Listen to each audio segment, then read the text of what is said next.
You were also a leader and spokesman in the Tea Party movement. When I think of the Tea Party movement, I think of Sarah Palin, Ted Cruz, Michelle Bachmann, and many other amazing patriots out there. But tell me about that movement. How did it get started? And also, where do you see that movement and situate it in light of the past as well as the political climate today?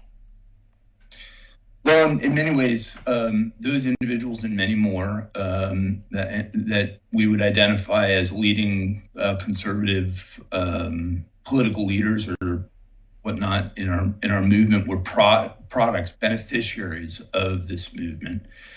And the movement, now the story of there would have been books and books and books written about this, but it came together in the most spontaneous way with. I had seen this Rick Santelli rant on CNBC. I'd been managing investor relations in a private sector capacity, so I got in the habit of watching this.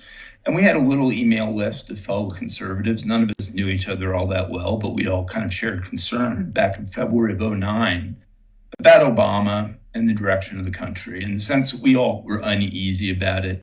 And we also felt that the downside for the country with the policy agenda and radical ideology that he was bringing, combined with not having the House or Senate, was enormous and probably greater than even appreciated.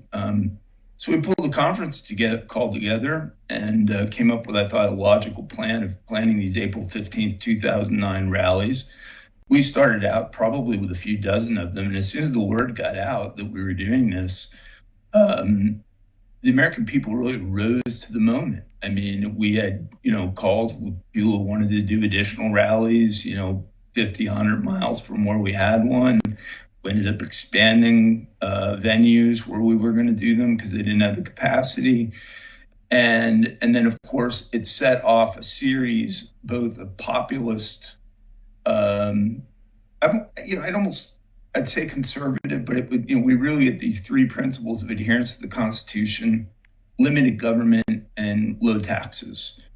And they were ones that I felt, and I think the few other co-founders on that call felt, were important enough to address the challenges that we had at the moment, but broad enough also that tens of millions of Americans could easily affiliate with it without getting into any petty disputes of more lesser or more micro-oriented issues. And so ultimately, this movement grows, to be the largest independent, meaning non-affiliated with a campaign, grassroots political movement in American history, and is that. So the magnitude of it is enormous. And on a political front, we win 1,000 races head-to-head against the Obama machine, federally, state, and on the local community level. And we famously win the 2010 House, which, when you think about Obama serving, we routinely refer to the 8 years of Obama. But from the standpoint of his legislative agenda, it was a 2-year presidency. When the Tea Party wave prevailed in 2010, we bring in over 60 Tea Party Republicans, the largest Republican victory since the 30s. From that moment on, he either had to negotiate and deal with Tea Party Republicans, which he really hated having to do. I think more from a psychological standpoint, even than a policy standpoint. Or he had to try to govern the country with executive orders and what he could do from the Oval Office, which was limited. He kind of chose the latter. But we reduced, in a lot of ways, the magnitude of damage that I think would have been done to the country, the likes of which are being done right now for that important duration of time. And then 2014, of course, we come back and win the Senate.